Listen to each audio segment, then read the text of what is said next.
Bienvenue à Finances fondamentales en rediffusion. J'ai décidé de publier de nouveau chaque troisième jeudi du mois un épisode qui avait été soit populaire auprès des personnes auditrices ou tout simplement des livres qui, moi, m'ont marqué personnellement.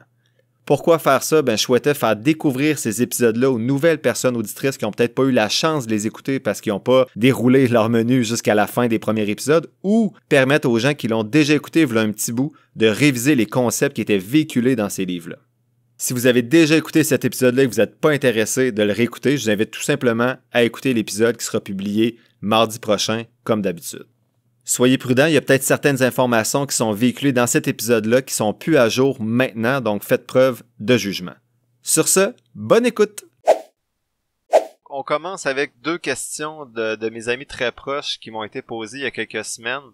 Donc je les nommerai pas pour garder leur anonymat, mais ils vont se reconnaître. Donc mon premier chum m'a demandé est-ce que c'est un bon compte pour retirer en tout temps? Donc sa question était simple, il me partageait une photo de Desjardins qui avait un compte dans un CELI, un compte épargne. En fait, c'est pas un compte épargne, là, c'est un compte CELI à 4,25% d'intérêt. Et dans un mois et demi, ça devenait 1,10%. Donc à la première partie de sa question, est-ce que c'est un bon compte? J'ai répondu, c'est 4,25%, mais ça va tomber à 1,10% le 2 mars 2023. Donc, dans le temps qu'il m'avait posé la question, c'était dans un mois et demi seulement. J'ai dit, l'inflation est encore à 6% et c'est normalement 2-3% l'inflation, donc tu perds automatiquement de l'argent chaque année jusqu'à ta mort si tu mets de l'argent là-dedans. Et en plus, tu gaspilles le pouvoir du CELI qui est de faire fructifier de l'argent à l'abri de l'impôt. Donc, pour moi, ce compte-là faisait pas de sens pour investir de l'argent dans un CELI, de l'argent qui allait être sous l'inflation à 1,10%. La deuxième partie de sa question, c'était, est-ce que c'est un bon compte pour retirer en tout temps? Donc, je lui ai répondu, oui, tu peux retirer en tout temps dans ce compte-là, c'est un CELI. Si c'est pour une maison, comme un autre de nos chums qu'on va voir par la suite, ça peut être intéressant. Par contre, il y a beaucoup d'autres options plus intéressantes pour les placements à long terme. Si c'est pour un fonds d'urgence, par contre, ça peut être intéressant si ton CELI n'est pas encore maximisé. Mais j'irai pas plus que le fonds d'urgence pour ce type de compte-là. C'est mieux avoir un compte d'urgence à 1,10% que d'avoir un compte d'urgence à 0,05%. Donc, quand j'y ai répondu en janvier, ça fait un petit bout, je suis désolé, mon ami, il a reçu ma réponse par écrit, mais je l'ai mis dans le podcast un petit peu plus tard. Donc, j'ai proposé une autre option pour placer de l'argent à court terme avec une sécurité assurée sur son capital. Dans le temps, en janvier, c'était des certificats de placement garantis, des CPG. C'est pas l'idéal à long terme, mais si tu es sûr d'avoir besoin de ton argent à court terme, ça dépend de la durée que tu prends, là, mais court terme, je dis 1 an, 2 ans, 3 ans, là, c'est OK. Mais le temps, il est fixe. Donc, si tu prends 1 an, tu peux juste retirer ton argent dans 1 an, dans ton CELI, pour le retirer sans impôt sur les gains, bien sûr. Maintenant, si son projet est à court terme, il faudrait comparer les différents produits, donc CPG, compte épargne, fonds négociés en bourse d'obligations, fonds négociés en bourse d'épargne, si c'est un projet, comme je dis, court terme. Ce qui m'amène à la question d'un autre de mes chums communs, avec le premier, qui lui posait la question suivante. Dans quoi je peux mettre mon argent si on veut s'acheter une maison bientôt pour qu'elle fructifie quand même en attendant? Là, je mets entre parenthèses en gras, en vert sur mon document, je ne suis pas un expert du tout. Ce que je vous partage aujourd'hui, c'est une opinion sur mes lectures, mais si vous avez ce genre de décision-là à prendre qui est quand même importante pour placer votre argent à court terme, fiez-vous pas juste sur un no-name comme moi dans un podcast, inspirez-vous de ce que je dis, faites vos recherches et faites affaire avec un professionnel si vous en ressentez le besoin. Donc, mon ami voulait placer de l'argent en attendant de s'acheter une maison. D'abord, je lui ai dit d'aller réécouter les épisodes 11 et 12 sur un barbier riche et le retour d'un barbier riche pour se poser la question, est-ce que vraiment j'achète une maison pour les bonnes raisons et est-ce que je vois ça comme un investissement ou je suis mieux de rester en appartement et de placer mon argent pour la faire fructifier. Bon, rendu là, sa décision, c'est d'habiter dans une maison puis c'est bien correct, j'ai fait la même décision pour la famille, le confort et ainsi de suite. Donc, la première question que je lui ai posée par écrit, c'est est-ce que tu as des dettes? Si tu as des dettes, c'est la première chose à régler avant de commencer à mettre l'argent de côté pour ta maison. Des dettes, bien sûr, à intérêt élevé. Est-ce que tu as un fonds d'urgence avant de commencer à investir à court terme? Et est-ce que le régime épargne-études de tes enfants est maximisé? Donc, l'objectif, c'est pas de gérer seul ce type de compte-là, mais de montrer que fiscalement, c'est un des comptes les plus avantageux qu'on a ici au Québec. Et ma dernière question, je lui ai posée, c'est t'as combien d'argent à mettre tout de suite et après ça, tu penses en mettre combien par mois avant d'acheter ta maison? Donc, je n'ai pas encore reçu ces réponses, mais si les réponses aux dettes, au fonds d'urgence, au régime épargne-études étaient bien répondues, en fait, étaient positives, donc il n'y a pas de dette, qu'il y a un fonds d'urgence et que le régime épargne-études de ses enfants est maximisé. Et bien sûr, vous pouvez acheter une maison même si le REE de vos enfants n'est pas maximisé, mais c'est quand même quelque chose à penser avant. Donc, rendu là, j'ai 4 solutions à lui proposer par rapport à un investissement à court terme pour s'acheter une maison.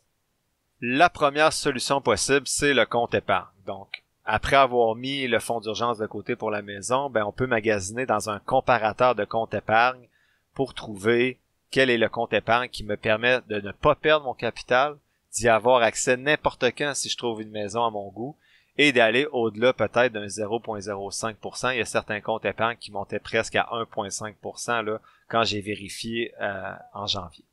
Cet argent-là peut également être placé dans un CELIAP qui va permettre de faire fructifier l'argent à l'abri de l'impôt, tout en profitant d'un retour d'impôt pour l'achat d'une première propriété. La deuxième option possible, je viens d'en parler, c'est le CPG. Donc le CPG, on peut pas y toucher pour une durée figée dans le temps. C'est un meilleur rendement que dans le compte épargne, mais c'est moins liquide. Donc, si vous trouvez votre maison dans 3 mois, vous n'aurez pas accès à l'argent dans votre CPG. Vous allez être imposé également sur les gains du CPG comme dans le cas du compte épargne, sauf s'il est placé dans un compte avantageux fiscalement. Encore une fois, il y a des comparateurs en ligne disponibles pour regarder les meilleurs CPG disponibles en ce moment. La troisième option possible, c'est d'investir dans un fonds négocié en bourse à épargne élevée. C'est un peu plus complexe parce que mon ami n'a pas de compte de courtage et pour investir dans ce type de FNB-là, c'est sur le marché boursier, donc il faudrait créer un compte de courtage. Ce que ça fait, ces FNB-là, c'est que ça prend, en fait, c'est un panier de comptes épargne qui permet d'avoir un meilleur taux d'intérêt que si vous étiez seulement sur votre compte épargne à vous. Donc, les principaux FNB d'épargne à intérêt élevé qui semblent intéressants en ce moment, c'est le CEI Interest Saving ETF, qui est CSAV, le Purpose High Interest Savings ETF, qui est le PSA, son symbole, et le NB Horizon Épargne à intérêt élevé, qui est le sigle CASH pour cash. L'avantage de ces FNB-là, c'est qu'ils vont suivre des comptes épargne, donc la liquidité est intéressante. Il y a des intérêts également qui sont gagnés à travers le FNB et vous pouvez, ce qui est encore plus intéressant, l'acheter et le vendre à tout moment. Donc, vous trouvez votre maison dans 3 mois, vous pouvez vendre l'entièreté de votre FNB et faire votre mise de fonds pour votre maison. Enfin, le dernier, c'est un FNB d'obligation. Donc, par contre, dans le FNB d'obligation, le capital n'est pas protégé. Vous pouvez perdre de l'argent parce que c'est pas des obligations, c'est un fonds négocié en bourse pour les obligations. Par contre, le rendement est meilleur que dans les 3 options précédentes que je vous ai présentées. La personne peut le placer seule, peut le retirer en tout temps, le vendre en tout temps, l'acheter en tout temps.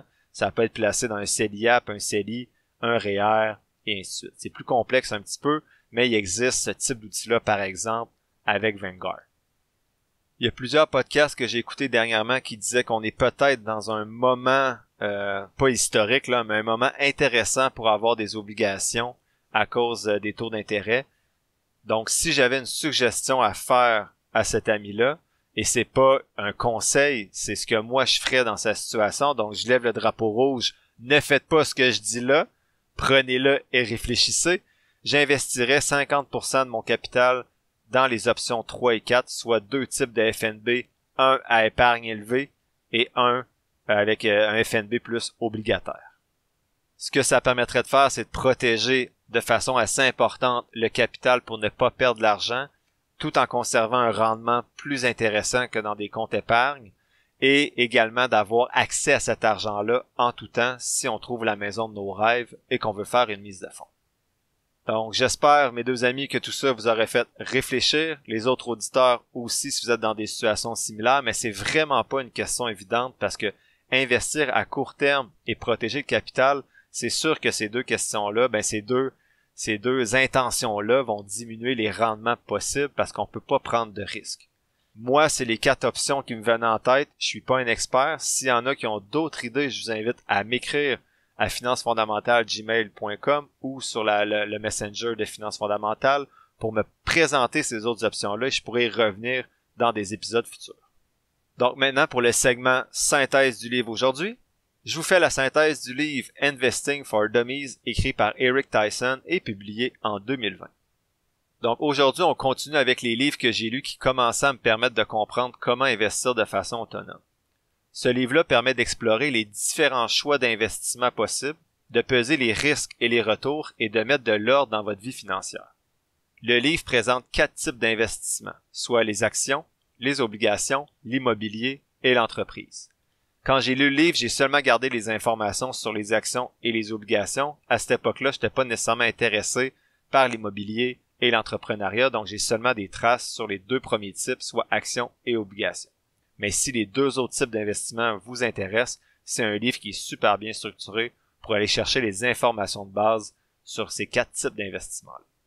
Le livre permet aussi de connaître les sources pour bien s'informer sur le marché boursier et j'ai ressorti les 5 sections qui, selon moi, me semblaient les plus intéressantes pour vous.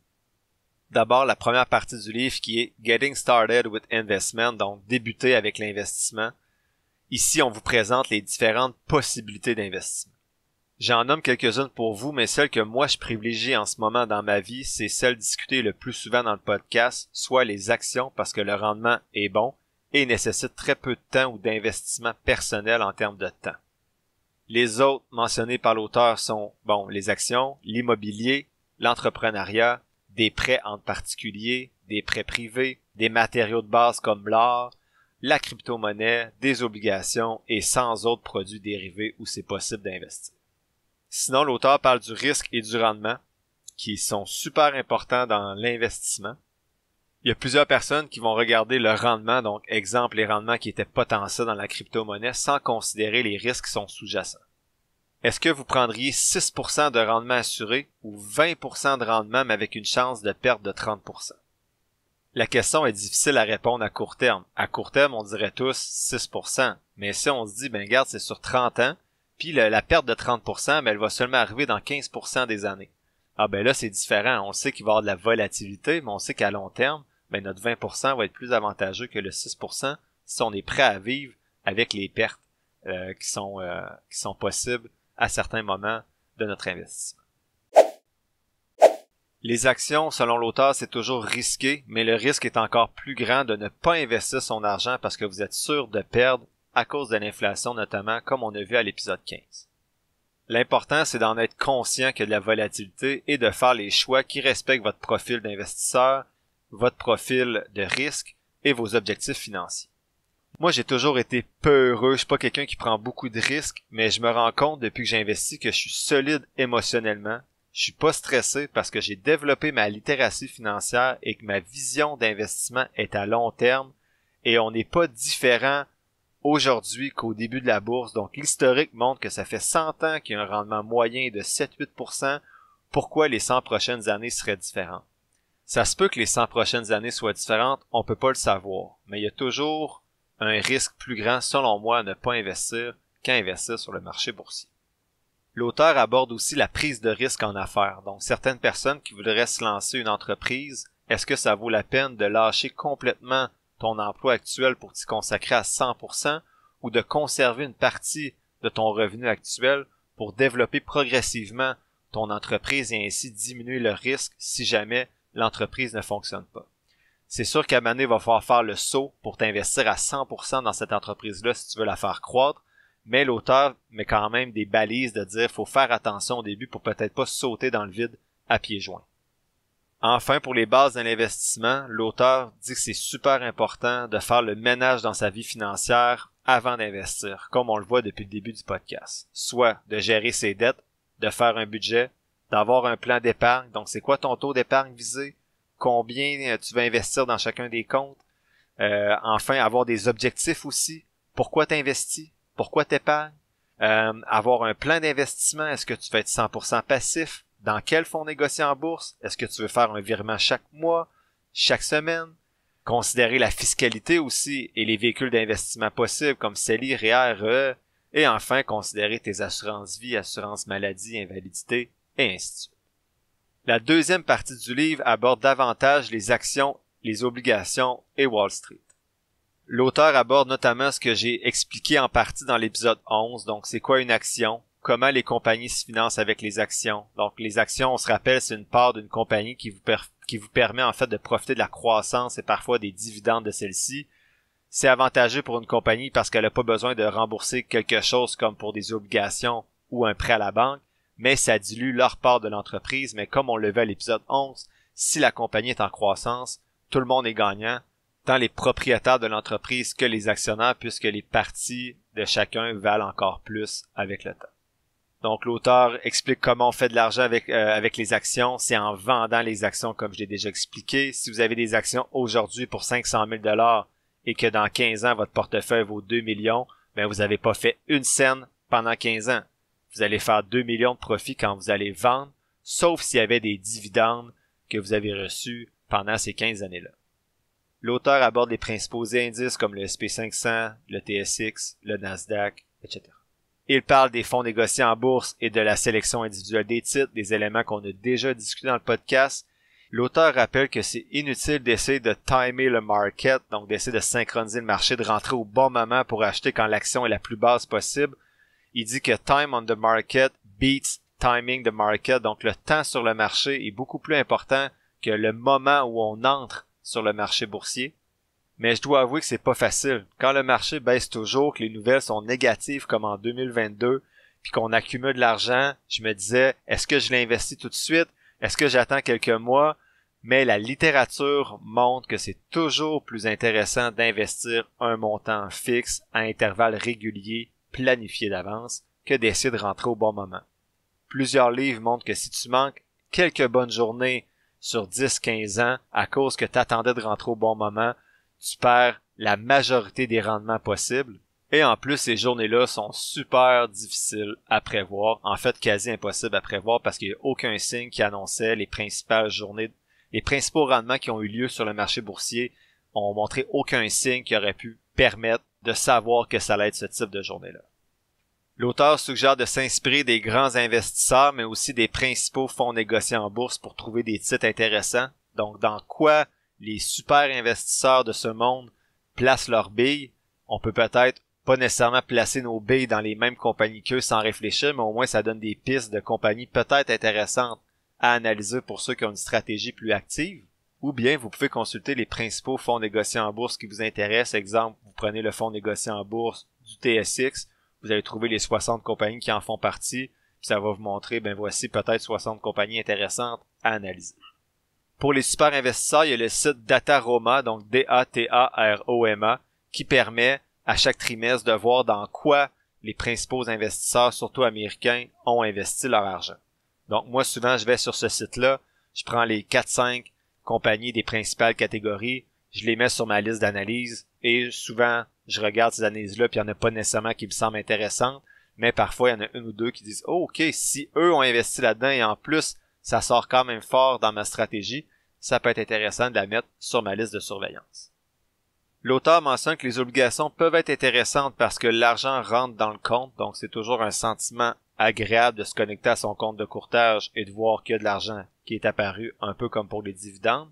Mais attention, historiquement, les obligations ont eu un rendement plus bas. C'est plus sécuritaire, par contre, on peut constituer une partie de son portefeuille comme ça, surtout si le décaissement est proche, mais dans mon cas, vous savez que pour l'instant, j'ai aucun pourcentage de mon portefeuille accordé aux obligations.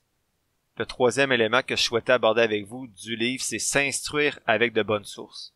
C'est la partie 5 du livre où l'auteur dit de faire attention, on est dans une époque où on reçoit beaucoup d'informations financières, un overload d'informations comme l'auteur dit. Faut savoir faire la part des choses et faire des choix et s'y tenir, tout en continuant bien sûr toujours d'élargir nos horizons et de s'éduquer.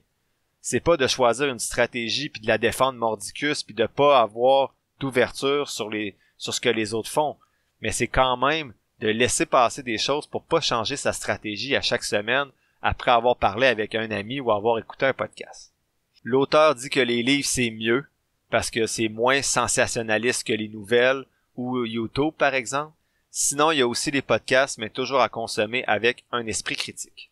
Comme je l'ai déjà mentionné, pour suivre les titres et faire des listes à suivre d'actions ou de fonds négociés en bourse, personnellement, j'utilise Yahoo Finance. Tu peux créer différentes listes avec les données de ton choix pour suivre tes investissements boursiers. C'est gratuit, mais j'ai pas magasiné ben. Mon ami était sur ça, puis je reste depuis ce temps-là sur ce site-là parce que j'ai pas besoin de toutes les informations supplémentaires qui pourraient être disponibles sur un autre site de suivi du marché boursier. Quatrième élément du livre, c'est 10 obstacles à conquérir. Le premier obstacle, c'est de trop faire confiance au gouvernement. L'auteur dit que vous devez prendre en main votre santé financière et votre retraite, ne pas juste vous fier sur ce que le gouvernement peut faire pour vous, en fait, à la fin de votre carrière, notamment avec le régime des rentes du Québec. On sait jamais ce qui peut arriver.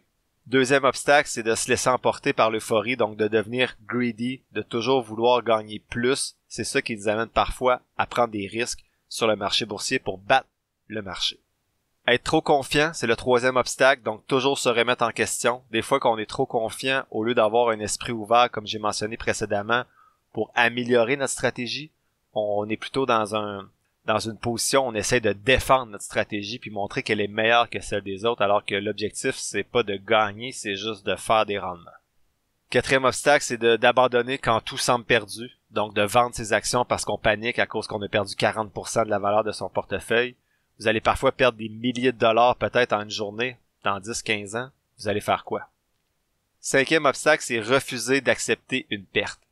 Je donne raison à l'auteur, mais ça dépend aussi des fondamentaux. C'est pas parce qu'une action perd de la valeur qu'on est obligé de la vendre.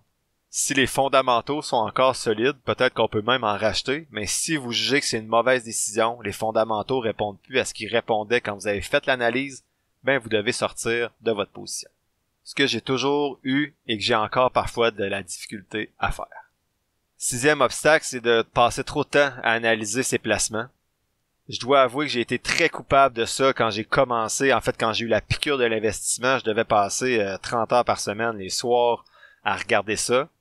Si vous passez 30 heures par semaine à gérer vos placements et vous faites un rendement 1% supérieur au marché, faut vous calculiez que vous n'êtes pas payé pour les 30 heures nécessairement que vous passez par semaine, puis peut-être que le 1% de rendement supérieur au marché, ben finalement, vaut pas nécessairement les 30 heures que vous avez mis chaque semaine pour gérer vos placements. Donc l'idéal, c'est toujours d'investir dans des FNB indiciels passifs selon les différents livres et de passer 5 minutes par mois à gérer vos placements. Personnellement, ne vous inquiétez pas, je mets plus du tout 30 heures par semaine pour gérer mes placements. J'ai atteint une certaine saturation, donc je fais juste analyser 2 fois par année à peu près 200 compagnies, mais ça se fait super vite. Et j'ai mon investissement passif qui me prend 5 minutes par mois. Septième obstacle à conquérir, c'est d'être flou par rapport à ses objectifs. Selon l'auteur, vous devez vous fixer des objectifs clairs en termes d'investissement, mais également en termes de liberté financière. Huitième obstacle, c'est d'ignorer des problèmes financiers importants comme des dettes élevées, un taux d'épargne en bas de 5%, des gens qui remettent toujours à plus tard la décision d'améliorer leurs habitudes financières. Donc ça, c'est vraiment un obstacle important à conquérir, donc faire le premier pas pour prendre en main sa santé financière. Neuvième obstacle, il y en a qui vont mettre beaucoup trop d'importance à certains risques, comme la volatilité qui est habituelle sur le marché boursier, donc c'est normal que vous perdiez 20% de votre portefeuille, faut pas paniquer si ça arrive. Dixième obstacle, c'est de croire en des gourous. Je vous rappelle, je suis pas un gourou, je fais juste des synthèses de livres. C'est votre argent. Donc vous êtes toujours les mieux placés pour gérer votre argent. Quand il y a de l'argent en jeu, il y a toujours des escrocs. Soyez prudents. Enfin, le cinquième élément que je voulais vous synthétiser dans le livre d'aujourd'hui, c'est 10 trucs pour investir dans un marché baissier. Donc lorsque le marché baisse, l'auteur propose 10 trucs pour investir. Je vous les résume en rafale. Le premier, c'est de ne pas paniquer. Le deuxième, c'est de garder votre plan d'investissement en tête. Ensuite, voir les baisses comme des soldes pour acheter plus d'actions. Ensuite, identifier les failles de votre portefeuille. Est-ce qu'il y a des choses que vous avez peut-être moins bien planifiées, puis le marché baissier permet de les faire ressortir pour pouvoir trouver des solutions. Ensuite, évitez des actions de croissance si vous stressez rapidement parce que les actions de croissance sont souvent plus volatiles. Dès qu'il y a une mauvaise nouvelle, ça peut baisser beaucoup. Ensuite, écoutez pas les médias sur la finance, surtout ceux qui sont négatifs et sensationnalistes.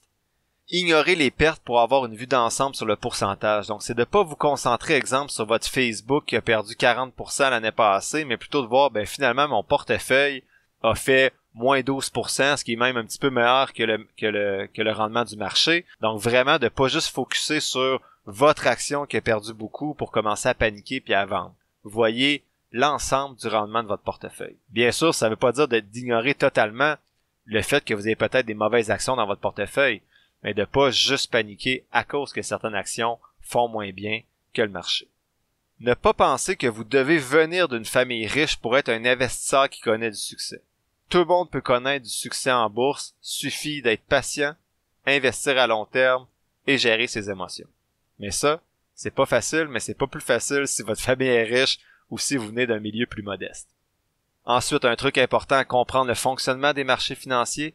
Même si vous investissez de façon passive, ça peut être intéressant de comprendre comment le marché boursier fonctionne pour mieux gérer vos émotions. Enfin, parlez avec des personnes qui tiennent à vous, mais soyez prudents aussi. Les finances, c'est tabou, et parfois vous allez parler avec quelqu'un qui vous aime beaucoup, mais qui a peut-être vécu des mauvaises expériences en bourse avec notamment les crashs de 2000 ou 2009, et ça va leur faire peur, ils vont essayer de vous décourager. Donc, parlez-en avec des gens qui sont intéressés, mais également soyez toujours critiques par rapport aux réponses que vous obtenez de ces personnes. N'oubliez pas, c'est votre argent. En conclusion, selon moi, ce livre-là est plus intéressant que le précédent qu'on a vu à l'épisode 16 et il est super bien divisé. On peut donc lire encore une fois ce qui nous intéresse seulement selon les différentes parties du livre.